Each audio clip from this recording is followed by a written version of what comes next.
So going back to the women's wrestling, what were some of the things, in this 4 years of you making the documentary, what were some of the things that stuck out to you?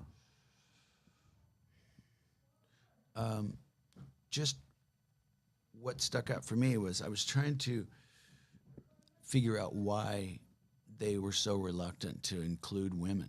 Um, and In U.S.? in the U.S. And so I was trying to find out what's the reason. And the only thing I could come up with really, there's a lot of things I guess, but um, we really we were reluctant to see our women in that kind of a combat sport for some reason. I don't know. It seemed like they were more readily accepted in a sport like judo, even or karate or something. But when you get women wrestling, for some reason, I think the wrestling world also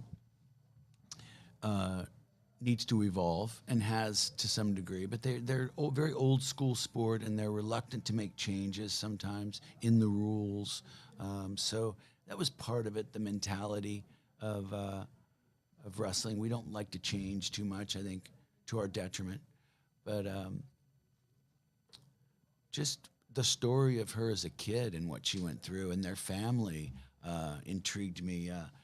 They they they literally had to fend off adults that were, wanted to attack her, wanted to. It's the worst adult.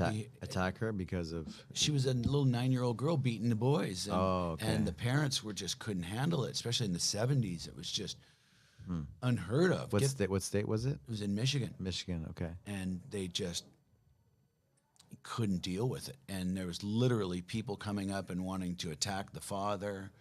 In that environment when people are emotionally charged anyway.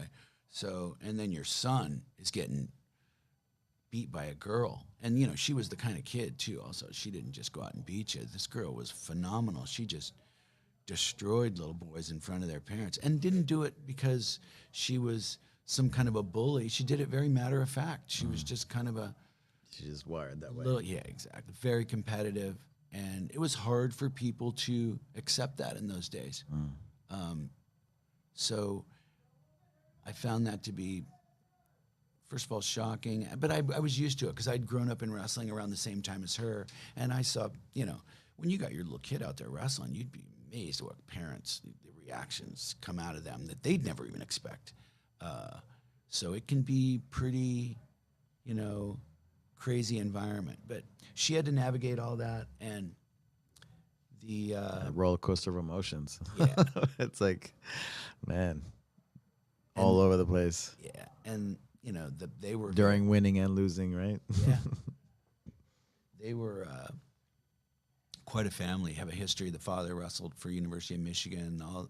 So they had the grandfather. They had a huge history in the sport. So that helped her being around great people in the sport. But she had to retire at 12. There was no. Wow. Once she was done, she had 200 matches as a kid, and she had to retire at 12 because there was no women's sports in schools.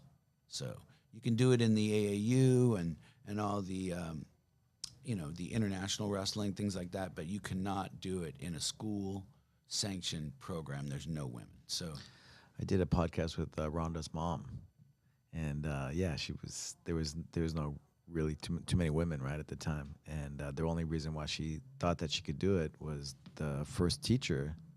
She saw a woman in the class. Getting it wrong. She was a teacher. She's like, oh, I can do this too. Just seeing another female doing it, right? Rhonda or the mother? The mother. Yeah, she was a really good at Beast. Yeah, she was well. first American world champion. So she judo. saw another woman doing it, and that gave her the idea. I think so, or she was their first coach. I'm not sure. I'm getting it wrong. It's been a minute, but she just because she saw another female doing it, she's like, I can do this too. It made her believe she can do it, right? And she got her daughter in it. Well, yeah, she tore everybody up, right? And then daughter. I mean, she changed combat sports, right? You can't deny that. Yeah, for sure. I mean, she put it on the map for UFC. Remember the Dana White saying, "I'm never gonna have women in the UFC." Yeah. Yeah. Well, they're here, and yeah. I mean, What year did Rhonda would she have started? Let me think.